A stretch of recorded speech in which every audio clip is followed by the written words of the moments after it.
Study IQ IAS, अब तैयारी हुई अफोर्डेबल। दोस्तों, आज अगर टेक्नोलॉजी और इनोवेशन की बात की जाए तो इंसान मंगल ग्रह तक अपनी इनोवेटिव सैटेलाइट्स पहुंचा चुका है और हबल टेलीस्कोप जैसे आविष्कार अंतरिक्ष में भेजे जा चुके हैं, जिससे ब्रह्मांड के रहस्यों को और अच्छे से समझा जा सके। आज हम न्यू दिल्ली से 11,747 किलोमीटर दूर न्यूयॉर्क कुछ ही घंटों में पहुंच सकते हैं और इंटरनेट जैसी टेक्नोलॉजी से हम दुनिया के किसी भी कोने की खबर कुछ ही सेकंड्स में पा सकते हैं। फेसबुक, इंस्टाग्राम, व्हाट्सएप और टेलीग्राम जैसे न जाने कितने ही ऐप्स आज हमारे स्मार्टफोन्स में मौजूद हैं। इन ऐप्स की मदद से हम अपनी फैमिली, फ्रेंड्स और रिलेटिव से हर समय जुड़े रहते हैं, लेकिन उन सब के बावजूद हम आज भी अकेलेपन को समझने और उससे उभरने में नाकाम हो रहे हैं। लेजेंडरी ग्रीक फिलोसोफर एरिस्टोटल बताते हैं कि मनुष्य स्वभाव से एक सामाजिक प्राणी है और इसीलिए वो समाज के बिना नहीं रह सकता। लेकिन आपको ये जानकर हैरानी होगी कि आज पूरी दुनिया की पॉपुलेशन का 1/3 हिस्सा अकेलेपन से लड़ रहा है। स्टैटिस्टा वेबसाइट पर मौजूद एक ग्लोबल सर्वे में ये सामने आया कि वर्ल्ड की 33% अडल्ट पॉपुलेशन लोनलीनेस से जूझ रही है और इंडिया की बात करें तो स्टडीज के मुताबिक यहाँ 43% ऑफ टोटल पॉपुलेशन आए दिन लोनलीनेस एक्सपीरियंस कर रही है। दोस्तों, इंडिया में बहुत से इकोनॉमिक चैलेंजेस जैसे कि हाई पॉवर्टी, इनकम इनइक्वालिटी, लो एजुकेशन और रैपिड इंडस्ट्रियलाइजेशन के अलावा और भी कई ऐसे फैक्टर्स हैं जो लोनलीनेस का एक मेजर कारण बने हुए हैं। आज इस वीडियो में हम इन्हीं कुछ फैक्टर्स की चर्चा करेंगे और जानेंगे लोनलीनेस के बारे में। इस डिस्कशन के माध्यम से हम इस बात से भी पर्दा उठाएंगे कि किस तरह सोशल मीडिया ऐप्स और हाल ही में आए कोविड पैंडेमिक ने लोनलीनेस को एक मेजर हेल्थ कंसर्न बना दिया है। आगे बढ़ने से पहले मैं आपको बताना चाहूंगा कि ये टॉपिक यूपीएससी सीएसई मेंस के पर्सपेक्टिव से रिलेवेंट है और इस टॉपिक से रिलेटेड क्वेश्चंस GS1 के सोसाइटी और GS2 के पॉलिटी एंड गवर्नेंस सेक्शन में पूछे जा सकते हैं। तो बिना किसी देरी के आइए शुरू करते हैं आज का डिस्कशन। नमस्कार दोस्तों, मेरा नाम है आदर्श और स्वागत है आपका स्टडी IQ में। दोस्तों, जैसा कि आप सबको पता है, स्टडी IQ अपना fully live course UPSC pre plus mains के लिए लॉन्च करने जा रहा है, जिसके बहुत सारे फीचर्स हैं और उनके बारे में हम लगातार पिछले कुछ दिनों से आपको बता रहे हैं। देखिए, क्वालिटी और अफोर्डेबिलिटी तो इस कोर्स को डिफाइन करते ही है और अगर उस डेफिनेशन को आपको और स्ट्रांगली महसूस करना है तो आप AG live coupon code use करके इस देश के सबसे बेहतर यूपीएससी प्री प्लस मेंस के कोर्स को सिर्फ 18,500 रुपीज पे सब्सक्राइब कर सकते हैं। 1-to-1 मेंटोरशिप के अंतर्गत आपकी प्रिपरेशन के दौरान आपके वीक एरियाज में काम किया जाएगा। हर एक स्टूडेंट जो इस कोर्स में एनरोल करेगा उनको गाइड्स प्रोवाइड किए जाएंगे जो एकेडमिक और नॉन एकेडमिक एरियाज में आपकी हेल्प करेंगे और उन मेंटोर से बड़ी आसानी से आप कॉल, व्हाट्सएप या फिर ईमेल के थ्रू कनेक्ट कर सकते हैं। कोर्स से रिलेटेड इंपॉर्टेंट लिंक्स आपको पिन्ड कमेंट में मिल जाएगी। बैचेस की शुरुआत 20 जून शाम 6 बजे से हो रही है। दोस्तों, लोनलीनेस के कॉन्सेप्ट को कई एकेडमिक डिसिप्लिन्स जैसे साइकियाट्री, साइकोलॉजी, सोशल साइकोलॉजी और सोशल वर्क में बारीकी से स्टडी किया गया है। एग्जिस्टेंशियल, साइकोपैथोलॉजिकल और सोशियोलॉजिकल पर्सपेक्टिव से अगर हम लोनलीनेस को डिफाइन करें तो इसे एक ऐसी depressive state of mind consider किया गया है जिसमें इंडिविजुअल अपने लैक ऑफ सोशल नेटवर्क के कारण इंटरनल और अनप्लीजेंट फीलिंग्स को एक्सपीरियंस करने लगता है। लोनलीनेस का मतलब सिर्फ अकेला होना ही नहीं है, बल्कि ये एक सब्जेक्टिव फीलिंग है जिससे कोई तब तक एक्सपीरियंस करता है जब उसके एक्सपेक्टेड सोशल कनेक्शन और एक्चुअल सोशल कनेक्शन के बीच एक गैप फील होने लगे। लोनलीनेस एक्सपीरियंस कर रहे लोग अपने आप को अक्सर खाली, अकेला और अनवांटेड महसूस करते हैं और इन्हीं फीलिंग्स के चलते वो चाह कर भी लोगों के साथ कनेक्शन नहीं बना पाते, जिससे उनका अकेलापन और ज्यादा बढ़ जाता है। कई स्टडीज में देखा गया है इम्पेयर्ड रिलेशनशिप्स, लो एफिकेसी बिलीव्स, फाइनेंशियल हार्डशिप, लो एजुकेशनल अटेनमेंट और न्यूरोटिसिज्म, पर्सनैलिटी ट्रेट्स जैसे कई फैक्टर्स लोनलीनेस का रीजन बन सकते हैं। लोनलीनेस एक्सपीरियंस कर रहे लोगों को अक्सर कई सारे इलनेस जैसे depression, impaired cognitive function, dementia, Alzheimer's, hypertension और कार्डियोवैस्कुलर डिसीज से सफर करते हैं। इसके अलावा कुछ स्टडीज ये भी बताती हैं कि लोनलीनेस के चलते प्रीमैच्योर मोर्टेलिटी के चांसेस भी 26% तक बढ़ जाते हैं। ये सारे एविडेंसेस हमें सोचने पर मजबूर करते हैं कि कैसे लोनलीनेस आज एक मेजर हेल्थ कंसर्न बनता जा रहा है, जिसे एड्रेस करना जरूरी है। लेकिन यहाँ सवाल ये उठता है कि क्यों आज टेक्नोलॉजिकली एडवांस होती जा रही दुनिया में, जहाँ किसी से भी चंद सेकंड्स में जुड़ा जा सकता है, लोग अकेला महसूस कर रहे हैं। दोस्तों UGOV नाम की एक इंटरनेट मार्केट रिसर्च कंपनी द्वारा कंडक्ट किए गए एक सर्वे में देखा गया कि 30% मिलेनियल्स अपने डे टू डे लाइफ में लोनलीनेस एक्सपीरियंस करते हैं और इन्हीं मिलेनियल्स में कुछ ऐसे हैं जिनके कोई भी दोस्त, क्लोज फ्रेंड और एक्विटेंसेस नहीं है। बहुत सी स्टडीज बताती हैं कि मिलेनियल्स में बढ़ती लोनलीनेस का एक मेजर रीजन इंटरनेट एडिक्शन भी है। BGS clinicals global hospital Bengaluru के consultant psychiatrist doctor Raghu Krishna Murthy का मानना है कि इंटरनेट होने के कारण आज लोग घर पर रहना ज्यादा पसंद करने लगे हैं। ऑनलाइन इंटरेक्शन इतना इजी और एक्सेसिबल होता जा रहा है कि फेस टू फेस इंटरेक्शन को लोग वक्त ही नहीं देना चाहते और ऐसे इन्वायरमेंट में रहने वाले बच्चे अक्सर सोशल इंटरेक्शन के बजाय आइसोलेशन को ज्यादा प्रेफर करने लगते हैं, जिसके कारण इमोशनल हिंड्रेंसेस पैदा होते हैं और जो आगे चलकर डिप्रेशन, एंग्जाइटी और सुसाइडल टेंडेंसीज में बदलने लगते हैं। The centre for internet and society के को-फाउंडर निशांत शाह बताते हैं कि टेक्नोलॉजीज ने आज सोशलिटी, फ्रेंडशिप और इंटीमेसी की अंडरस्टैंडिंग को ही बदल दिया है।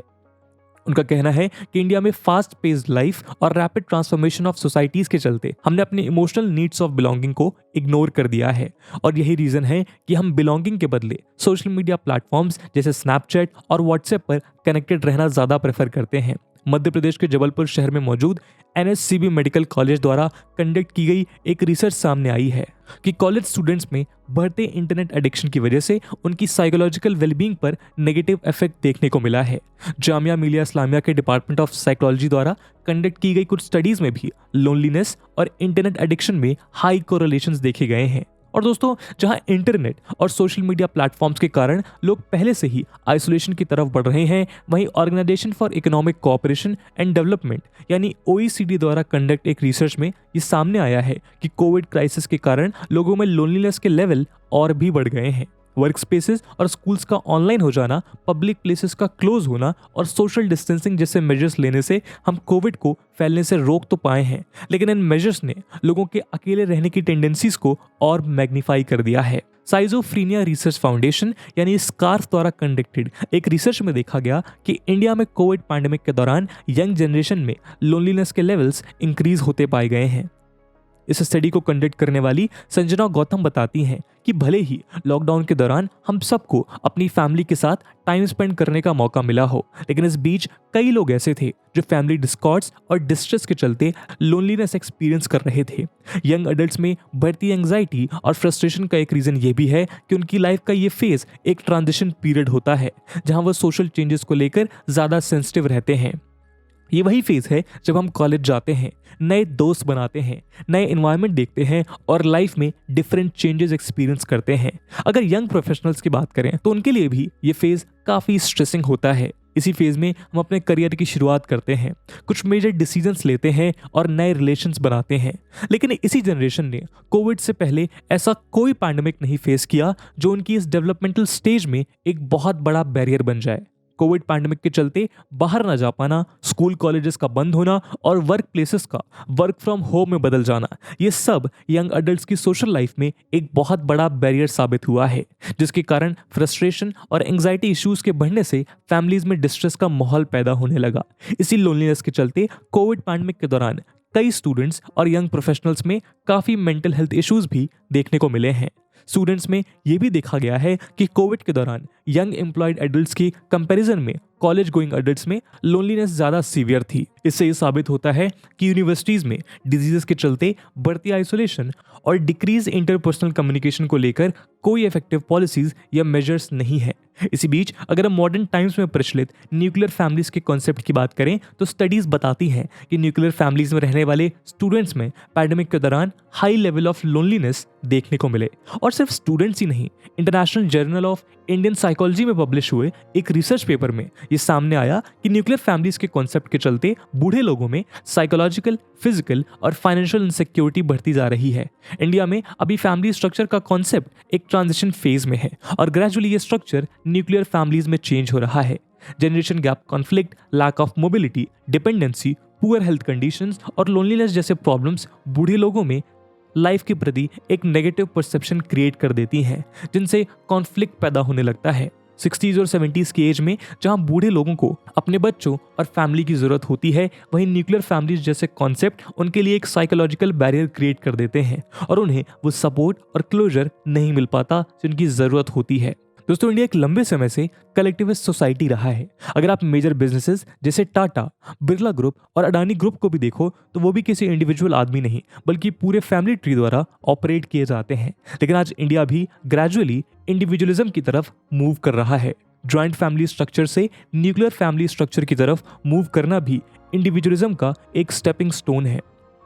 स्टडीज बताती हैं इंडिया जैसी कंट्री जहां कलेक्टिविज्म उसकी जड़ों में समाया हुआ है, वहां इंडिविजुअलिज्म की तरफ होती ट्रांजिशन से फैमिलीज में कॉन्फ्लिक्ट्स देखने को मिले हैं। आज हम अपने आसपास देखते हैं कि बहुत सी अडल्ट पॉपुलेशन अपने होम टाउन से अकेले निकलकर बड़े शहरों में काम करने लगी है, जिससे उनकी लाइफ और भी बेहतर बन सके और वो खुद पर निर्भर बने। जेएनयू में प्रोफेसर ऑफ सोशियोलॉजी सुरेंद्र जोटका बताते हैं कि रूरल सेटिंग से माइग्रेट करने वाले यंगस्टर्स अक्सर अर्बन सेटिंग्स में लैक ऑफ फैमिली स्ट्रक्चर होने के कारण लोनलीनेस महसूस करते हैं। साथ ही साथ बड़े शहरों में खुद को सस्टेन करने के प्रेशर की वजह से कई लोग अपनी कैपेसिटी से ज्यादा परफॉर्म करने लगते हैं, जिसके चलते जल्द ही उन्हें अपनी जॉब लेस सेटिस्फाइंग लगने लगती है। ऐसे में डिजायर्ड लाइफस्टाइल का ना मिल पाना कई लोगों में anger, insecurities, low self esteem और एंजाइटी जैसे इश्यूज को जन्म देने लगता है, जिसके कारण उनमें अकेलापन और आइसोलेशन की भावनाएं और भी बढ़ने लगती हैं।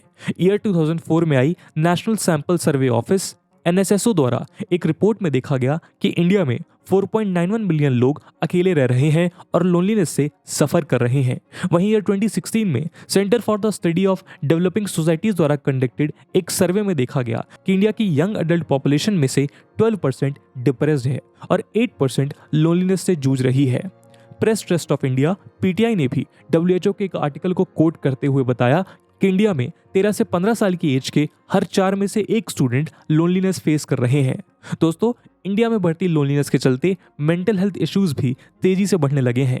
साल 2016 में इंडिया के apex centre of mental health कहे जाने वाले नीमहंस यानी national institute of mental health and neuro sciences ने बताया कि इंडिया में हर 7 में से एक इंडिविजुअल अपनी लाइफ टाइम में किसी न किसी मेंटल हेल्थ डिसऑर्डर से सफर करता है और इंडिया की एंटायर पॉपुलेशन में से 10% ऐसी है जिन्हें इमीडिएट मेंटल हेल्थ इंटरवेंशन की जरूरत है। लेकिन मेंटल हेल्थ से जुड़े स्टिग्मास और लैक ऑफ हेल्थ इंफ्रास्ट्रक्चर के चलते सिर्फ कुछ ही लोगों को मेंटल हेल्थ फैसिलिटीज मिल पाती है। दोस्तों आज लोनलीनेस सिर्फ इंडिया में ही नहीं बल्कि ऑल ओवर द ग्लोब एक मेजर एपिडेमिक बन गया है। यूरोफाउंड द्वारा कंडक्टेड सर्वे में देखा गया कि यूरोप में 32% यंग पॉपुलेशन लोनलीनेस से जूझ रही है। वहीं यूनाइटेड स्टेट्स और न्यूजीलैंड में ये रेट 62% और 20.8% देखा गया। यूके और जापान दोनों ही कंट्रीज बढ़ती लोनलीनेस को देखते हुए मिनिस्टर फॉर लोनलीनेस भी अपॉइंट कर चुके हैं।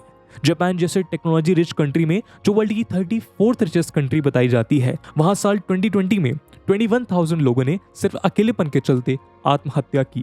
जापान की 12.63 करोड़ आबादी में 65 प्लस एज की पॉपुलेशन 3.8 करोड़ है जो लोनलीनेस से सबसे ज्यादा सफर कर रहे हैं। काउंसलिंग साइकोलॉजिस्ट कैरी स्टेकल ने अपने एक आर्टिकल में बताया कि जापान में रह रहे बूढ़े लोग इतना अकेला महसूस करते हैं कि सिर्फ नजरों में आने के लिए वो ग्रोसरी स्टोर से चीजें चुराने लगे हैं। जापान में लोग इतने बिजी हैं कि उनके पेरेंट्स और ग्रैंड पेरेंट्स को अपना अकेलापन दूर करने के लिए रोबोट थेरेपी लेनी पड़ रही है, जहां डॉग, कैट्स और अन्य पालतू एनिमल्स जैसे दिखने वाले रोबोट्स उनसे बात करते हैं। जापान आज भले ही टेक्नोलॉजी में सबसे ज्यादा एडवांस हो, लेकिन वो इमोशनल हार्मनी में पीछे रह गया है। दोस्तों आज इंडिया की पॉपुलेशन में भी लोनलीनेस और मेंटल हेल्थ इश्यूज बढ़ते ही जा रहे हैं। ऐसे में अगर सिग्निफिकेंट चेंजेस ना लाए गए तो रिजल्ट्स बहुत थ्रेटनिंग हो सकते हैं।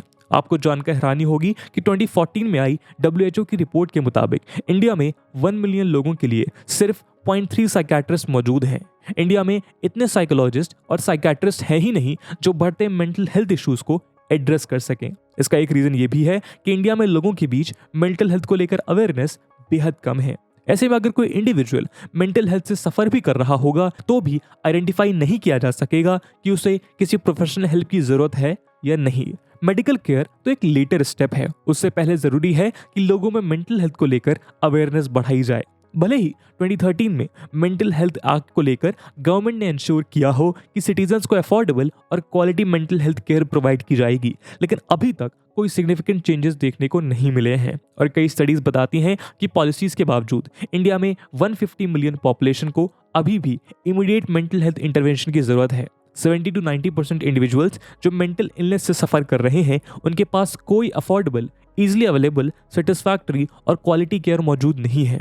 गवर्नमेंट हेल्थ केयर सिस्टम्स का अनरिस्पॉन्सिव होना और प्राइवेट सेक्टर्स का कॉस्टली और इनएक्सेसिबल होना कंटेम्प्रेरी इंडिया साइकेट्री के लिए एक बहुत बड़ा चैलेंज है। दोस्तों, लोनलीनेस आज एक नॉर्मल इवेंट ही नहीं बल्कि एक एडवर्स मेंटल हेल्थ कंडीशन बनता जा रहा है जिसे एड्रेस करना जरूरी है। और सिर्फ सोशल मीडिया ही नहीं बल्कि आज socio economic condition, unemployment, competitive environment, low self efficacy और हाल ही में आए कोविड पैंडेमिक जैसे कई फैक्टर्स हैं जिनके कारण लोगों में लोनलीनेस बढ़ने लगी है। इन फैक्टर्स को एड्रेस करने के लिए मेंटल हेल्थ अवेयरनेस का होना जरूरी है।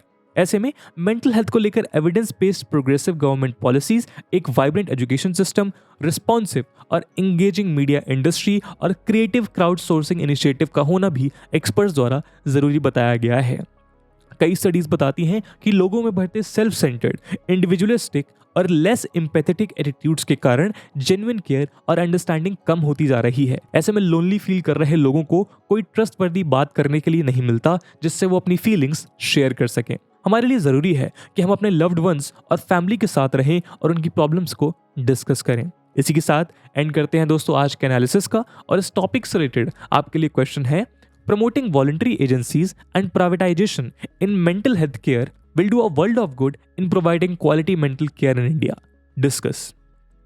And with this question, my friends, that's it for the video. I hope आपको वीडियो पसंद आई होगी और अगर पसंद आई है तो अपने दोस्तों के साथ शेयर करना मत भूलिएगा। हम मिलते हैं अगले वीडियो में, तब तक के लिए जय हिंद, जय भारत।